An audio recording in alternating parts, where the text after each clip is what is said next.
In this final section, I'm going to talk about phylum Chordata, which is the phylum to which we belong.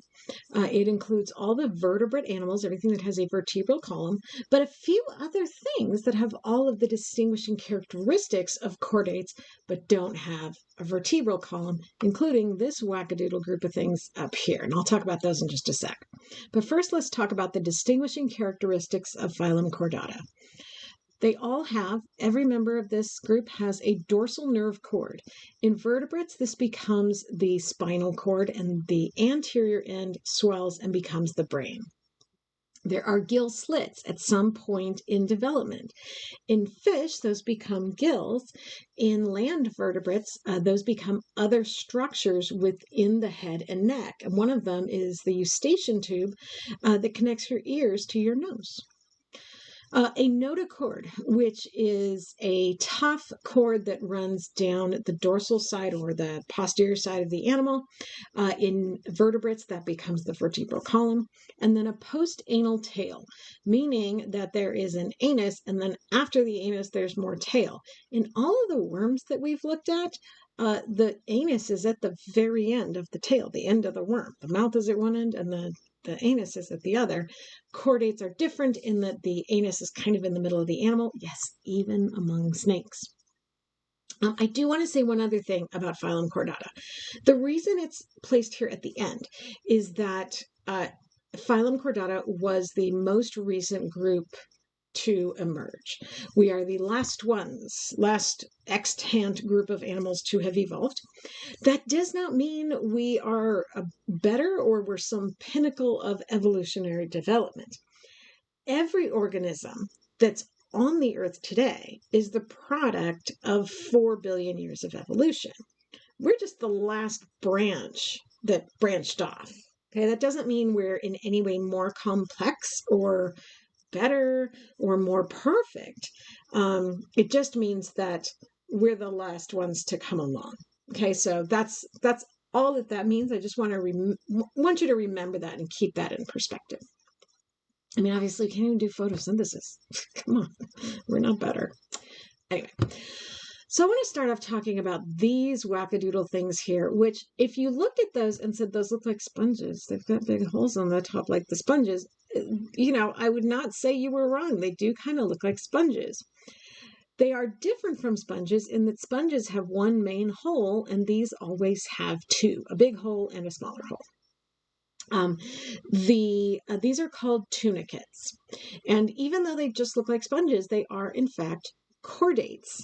How did they evolve and how are they related to us? Man, I don't even know. I just know they're a thing. Okay, if you want to look more into it, please feel free and tell me all about it, because I do not understand tunicate evolution.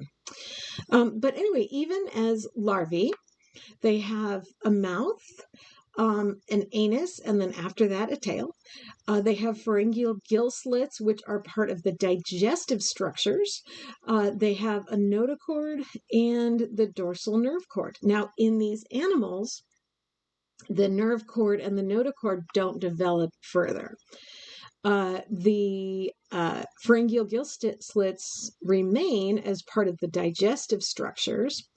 The mouth is at the top. That's the incurrent, what we call the incurrent siphon is their mouth.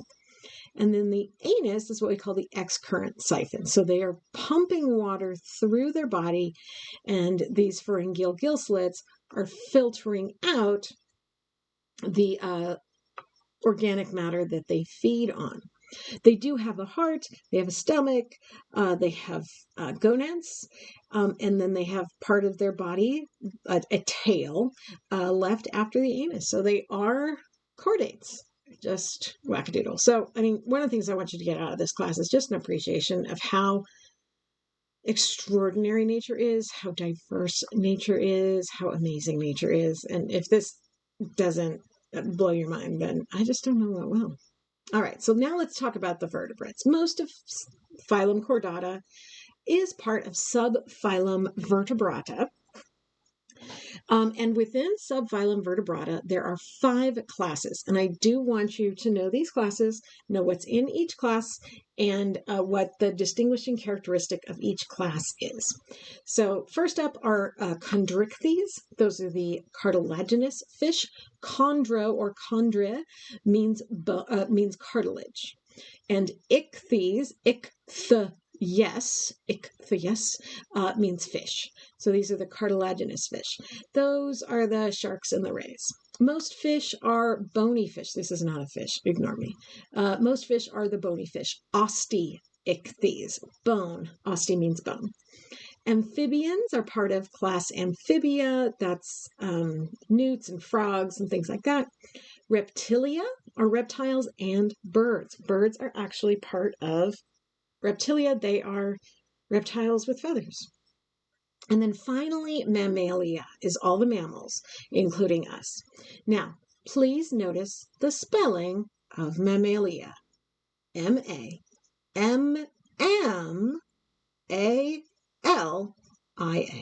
There are 3 M's in total, 1 at the beginning, 2 in the middle. There is only 1 L. One of the most common mistakes that people make is misspelling Mammalia, and it drives me insane. So please, M-A-M-M-A-L-I-A. Mammalia. Thank you. All right, let's meet our groups. So class Chondrichthyes. Sharks, including our friend the great white, but also this giant, gentle thing that eats plankton, the whale shark. Also skates, which are just like flattened sharks, really, and then rays, manta rays, stingrays, those kinds of things. They are fish. They have paired appendages, and they have skeletons made out of cartilage. And they're the only vertebrate animals that have a skeleton made out of cartilage. They do have jaws. The development of a distinct jawbone was an important evolutionary innovation in Chondrichthyes, or sorry, in phylum Chordata. They do have paired appendages, although they are fins, and those paired appendages will eventually give rise from fish to the legs of land vertebrates. And like the bony fish, they breathe through gills. So jaws, paired appendages, and breathing through gills, those are shared with the bony fish as well. It's the skeleton of cartilage that distinguishes Chondrichthyes from the next group, Osteichthyes. Now, Osteichthyes, the bony fishes, this is a wildly diverse group. There are some, like pufferfish, that look like fish. Eels look like long skinny fish. This one looks like a rock with a face on it. It's actually an eel. This is a fish called a mola mola. These are its pectoral fins, and that's its tail fin. I know, it's just mostly head. It's the weirdest fish. And then seahorses are actually bony fish. They don't swim a lot, but they do have fins, and they use their tail to hang on to things. Also, the males get pregnant. I know, the males have a pouch where the young fish develop. Okay? Yeah, crazy. All right, so they are fish.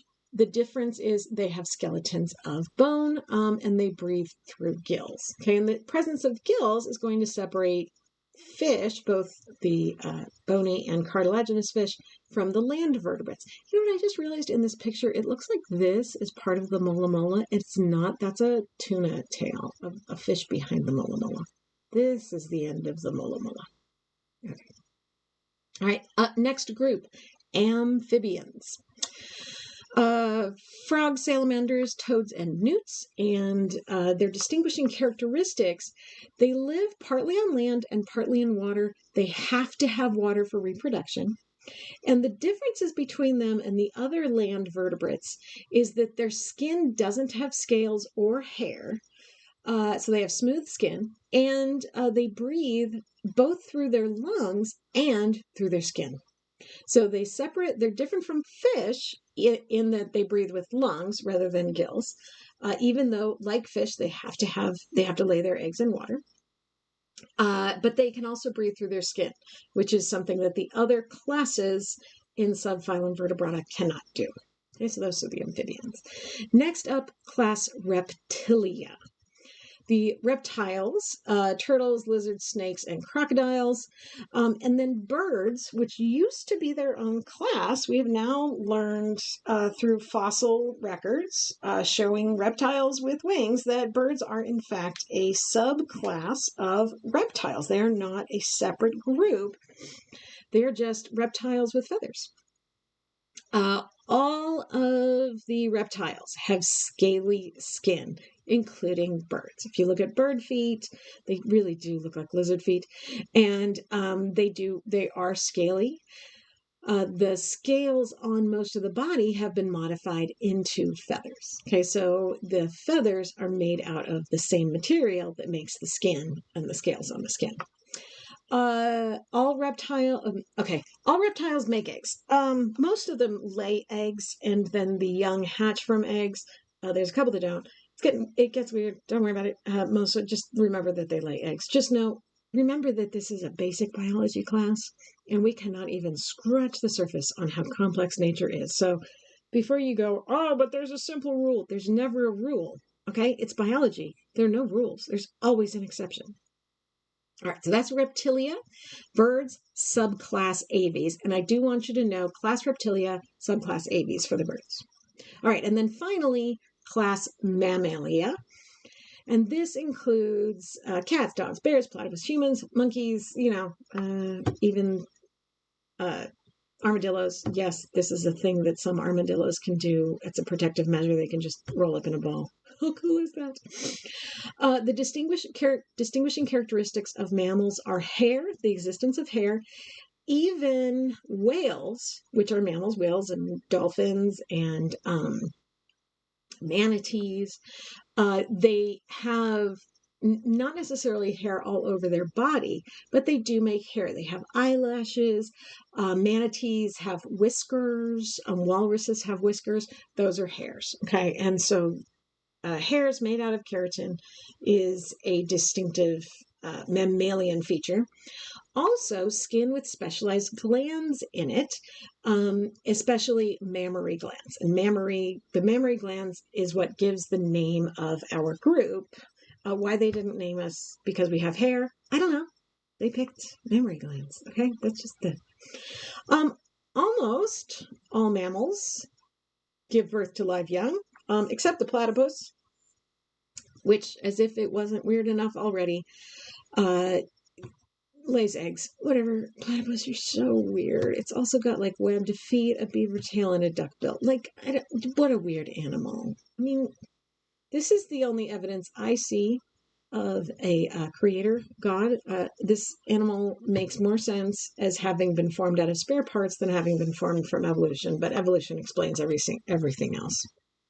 Whatever. Okay, so those are our groups in Chordata. So let's go back and review our 4 distinguishing characteristics: the dorsal nerve cord, the gill slits, the notochord, and the postanal tail. And then our 5 classes within subphylum Vertebrata. So we have, phylum Chordata, subphylum Vertebrata. We have Chondrichthyes, the cartilaginous fish, the sharks, the skates, and the rays. Osteichthyes, the bony fish with skeleton and endoskeleton made out of bone.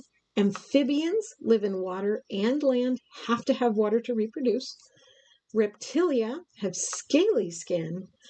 Mammalia have hairy skin.